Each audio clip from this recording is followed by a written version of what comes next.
Hey guys, Nintendo here, and first thing right off the bat, I have to acknowledge that since last week's video, we reached 40,000 subscribers. Nice. That is so awesome, and I want to welcome all the new viewers to the channel. I hope you enjoy the content and the community. And of course, thank you to my longtime followers who have continued to support the channel over the past months through your ongoing viewership. You guys are the best. So last week on Twitter, I prompted you guys to ask me questions about myself, about the channel, or about gaming in general, and you all certainly delivered. So in this video, I'll be responding to a bunch of those questions sent in by you, the viewers. But before I get into that, I have a quick announcement to make.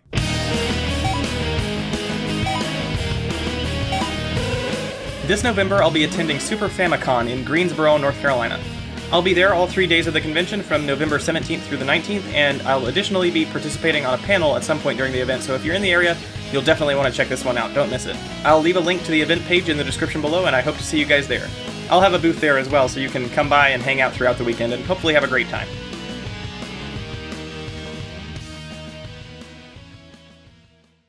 Okay, so on to the Q&A.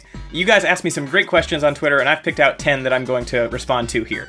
So first up is a question from More Retro Games, and they ask, what made you want to do YouTube videos? So when I first decided to make YouTube videos under the name Nintendo about retro collecting, I was looking at people like Metal Jesus Rocks and like John Riggs, and they were making videos about game collecting, and I really liked their content, and I felt like I had my own ideas and my own concepts for videos that I thought would be at home on the platform. So channels like that especially inspired me to start making YouTube content. Next up we have one from Marshall, and he asks, what in your collection do you regret buying the most?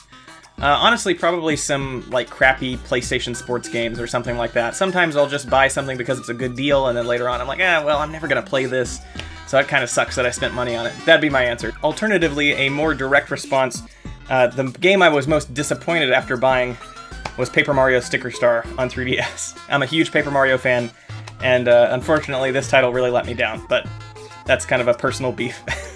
Anyway, next up we have a question from Quinn, longtime viewer. How long have you been into gaming tech? Did you join the robotics club in grade school? Any other clubs or courses? Yeah, when I was a kid, I got my first computer when I was 3 years old, and so I knew I wanted to be in computer science since I was probably in elementary school. And then once I got through high school, I realized that I wanted to get into games. And yeah, I was in a couple of technology leadership programs throughout grade school and high school. More Retro Games has another question here. What are your thoughts on reproduction games?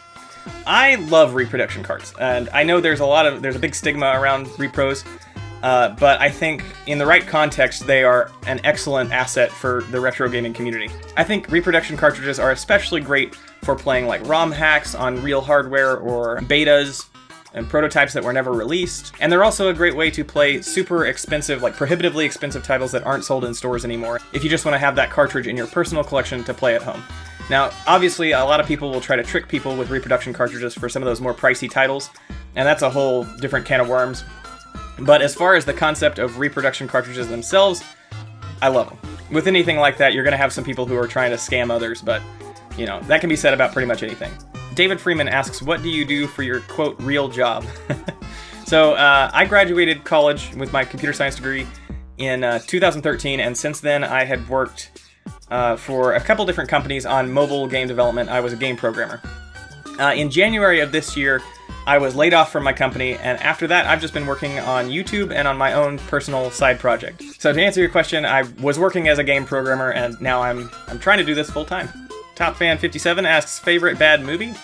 I guess it's kind of a cop-out, but I really liked The Room. But if we're talking about like a truly bad movie that I enjoy unironically, I'd have to go with Spy Kids 3. I really liked the Spy Kids series, and the National Treasure series with Nicolas Cage.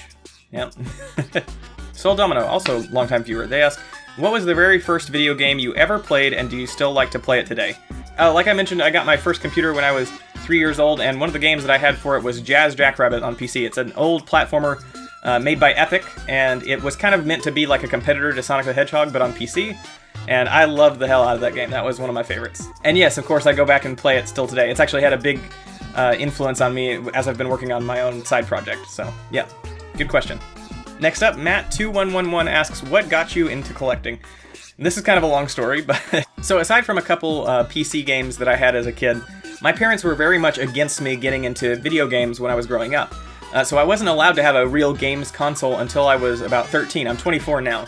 So when I was 13, that was 2006, and that was right when the DS Lite came out, if you can believe that. So I bought a DS Lite with New Super Mario Bros. On my 13th birthday, and I absolutely loved it. It was like my favorite thing. As soon as I finished that, I was like, man, I really gotta go and, see, I gotta look at the history about all these games and like experience everything that led up to this, right? So the next year I got a Wii, and then going on from there, I went back and I got an N64 because that was what I grew up playing with at friends' houses.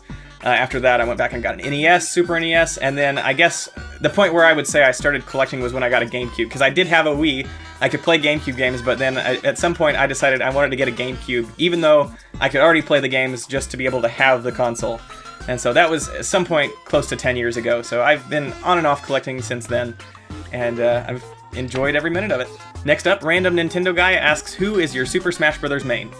In Smash 4, I main Villager, and going back further, I've played a lot of the original with Kirby. Last question, DM Gaming asks, favorite console not manufactured by Nintendo and why?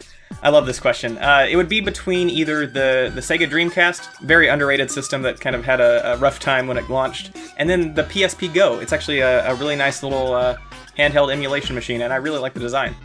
Alright, that's about all the questions we have time for in this video, but be sure to follow me on social media if you'd like to get in on the next Q&A, or if you just want to get updates about what's going on with myself and with the channel. As always, I'll have links to my Facebook, Twitter, Instagram, Twitch, Discord, and pretty much everything else in the description below. So finally, I want to take this time to announce an upcoming giveaway for viewers of Nintendo. If you have been following me on social media, you probably saw that I waited in multiple lines for many hours this past week to pick up the Super Nintendo Classic Edition, and for good reason.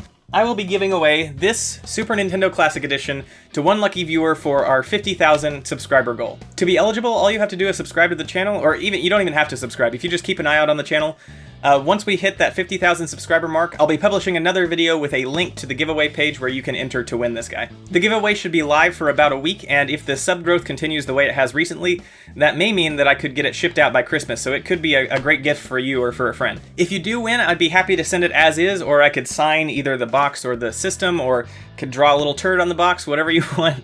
I'll be happy to provide. And I do want to make sure that, if at all possible, everyone is eligible for this giveaway, regardless of where you live around the globe. So please do let me know in the comments where you're viewing from, and I'll try my best to find a way to ship it out to any specific country once the giveaway has ended. Alright, that's it for this video. Again, thanks so much for watching, and if you haven't already, please consider subscribing to Nintendo for all sorts of cool gaming content, and otherwise, I'll see you next time. Bye! Hey guys, like I mentioned earlier in the video, I do have all my social media links in the description below, and also some others you might want to check out if you're active on Twitch or Discord, that sort of thing. So if you're interested in participating more in the community, please do take a look there. We'd be happy to have you. See you next time.